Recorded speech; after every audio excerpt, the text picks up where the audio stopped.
Here on the farm, we're about to dig comfrey root so that we can replant it elsewhere on the property.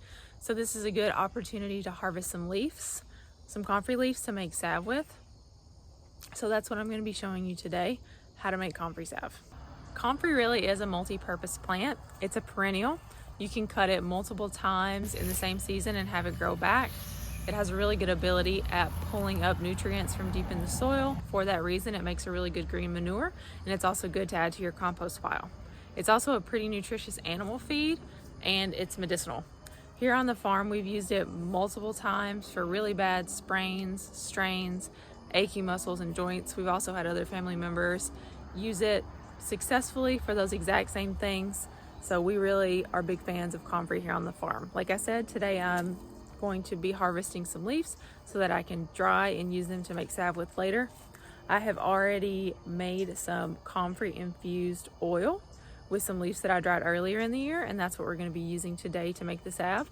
But I'm still going to show you the harvesting of the leaves and take you through the process of how you can dry out the leaves to make your own herbal infused oil and then make some salve.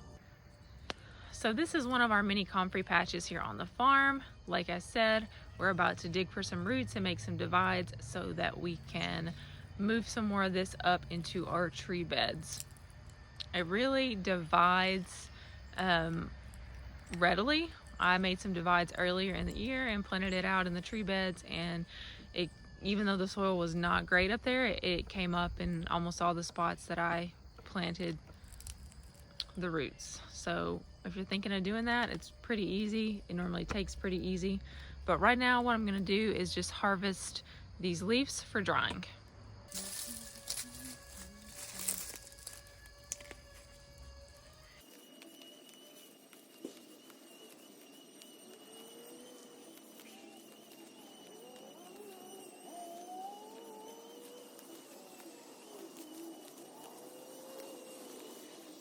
Okay, so we got our comfrey harvested, and what you're going to want to do next is dry it out. That way that you can put it in the oil to infuse without worry about the moisture in the comfrey molding. There's a couple really simple ways that you can do that. You can put it in a dehydrator, but I don't have a dehydrator. So the methods that I use require no equipment. One way is you can bunch it up really tightly with a string and you can just hang it to dry. This may be too big of a bunch for that. I would probably separate this into two if I was going to do that.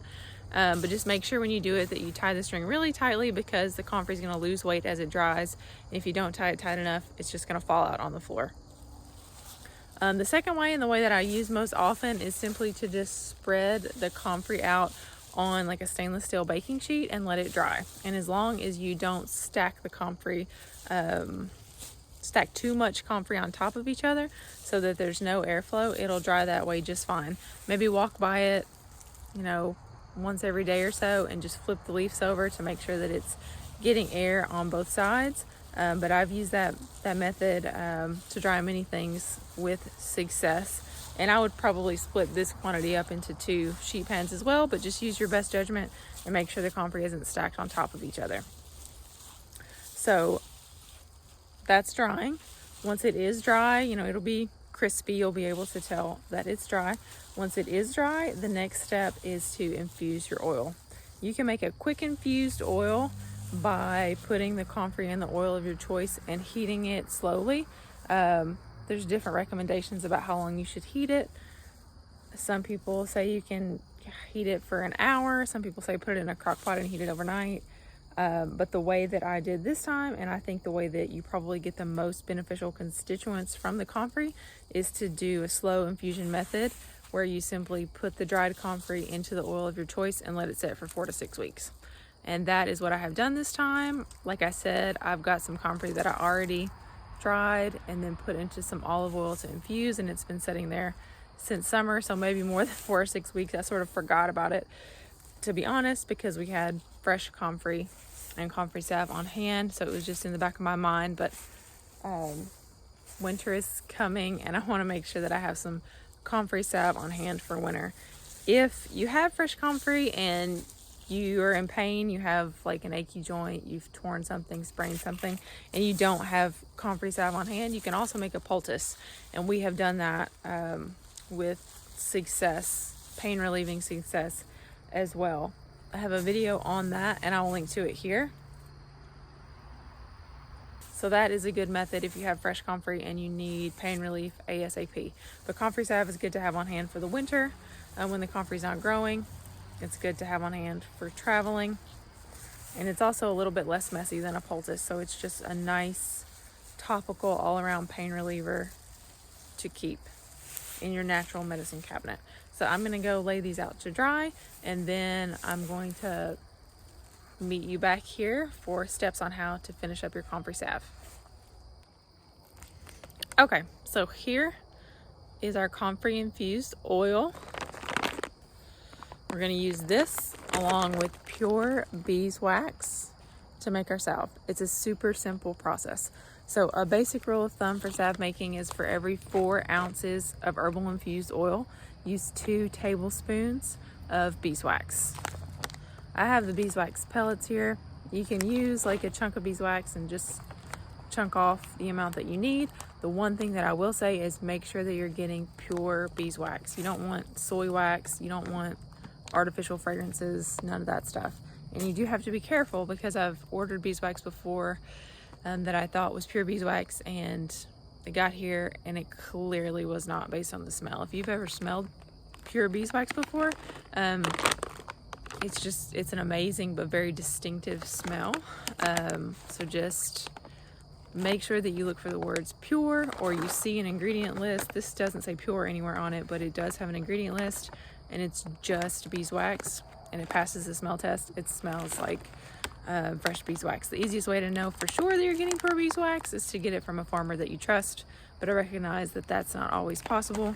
I think I did get this on Amazon. If it's still available, I'll link to it in the description, but if not, I don't think I've ever ordered beeswax from Mountain Rose Herbs before, but I would think that they would be a reputable source of pure beeswax. They have a lot of high quality products. Okay, so let me show you my super simple setup for making salve. So what we're going to be doing is melting the beeswax pellets into this oil, and I just need to strain out the comfrey first. All right, so I'm outside on my propane camp stove. I like to cook a lot of stuff out here and make a lot of salves out here. It's pretty handy. But this is my basic setup for melting the beeswax in the oil. You need a double boiler of sorts.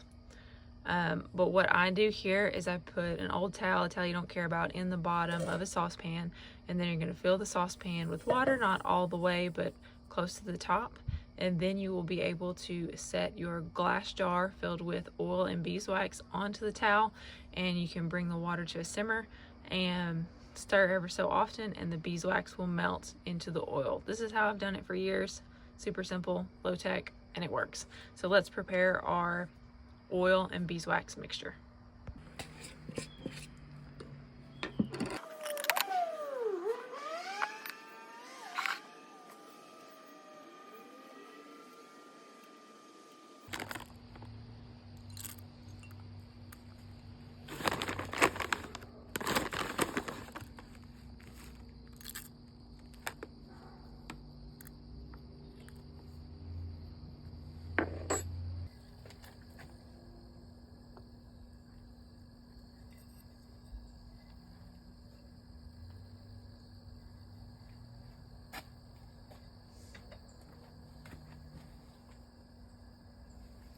At this point, I realized that my towel was a little too tall. It wasn't letting enough of the jar touch the water, so I just unfolded it so a little bit more of the jar would be submerged in the water, and that worked out fine.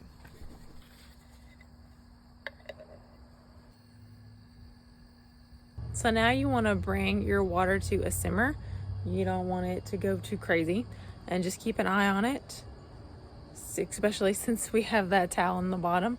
I've done it several times, like I said, like that, and nothing has ever gone wrong, but that's not to say that it couldn't. So please just keep an eye on it. Don't walk away and do other things, and just stir the oil and the beeswax ever so often until they melt together.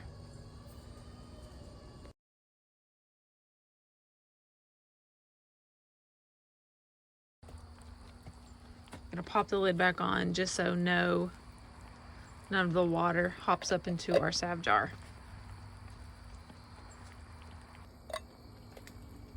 Okay, we're really close. I only see a few fragments of beeswax left in there unmelted. So just a few more minutes. This whole process is probably taken, of melting the beeswax into the oil, has probably taken about 15 minutes. If you don't have fresh comfrey, you can of course buy dried comfrey from a reputable source and make your own salve that way. But if you are, trying to grow things on your own, comfrey is a great plant to grow. I would highly recommend it. They're hard to see on the camera, but I still see a few beeswax remnants floating around there. There's also a couple pieces of dried comfrey that I didn't get out. I was pretty loosey-goosey with the straining of the comfrey, but that's okay. It's dried and it's probably not gonna present any sort of problem for the salve. We'll just let that last bit of beeswax finish melting. Okie dokie. We're good.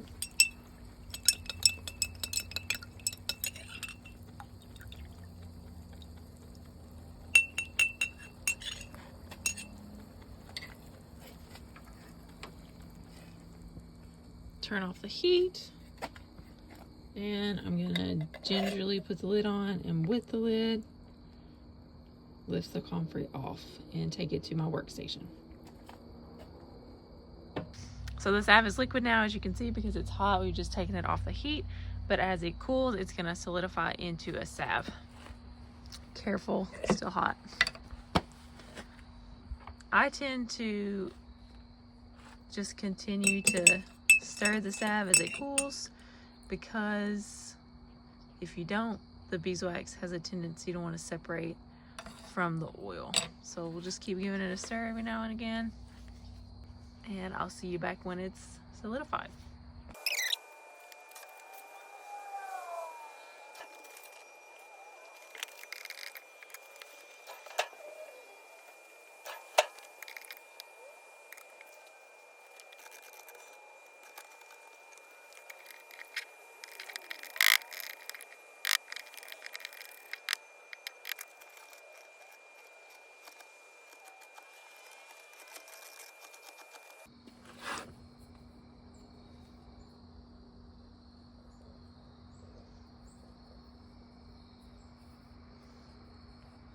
We've used Comfrey successfully to treat some pretty serious pains, some sprains, strains, and really sore muscles. So for us, Comfrey works really well. Of course, we're not doctors, so you have to decide for yourself. But Comfrey Salve is definitely something that I want to keep in my natural medicine cabinet. And it's also something that's pretty easy to grow if you'd like to have a fresh and continuous supply of your own comfrey, so you can make as much salve as you want. So there you have it. That's how you can make your own Comfrey salve, no special equipment required. And if you're interested in learning more about herbals and using herbals as medicine, I do have this video about how you can harvest and dry your own goldenrod for goldenrod tea. Goldenrod is another wonderful medicinal. You can find that here. Thanks for watching.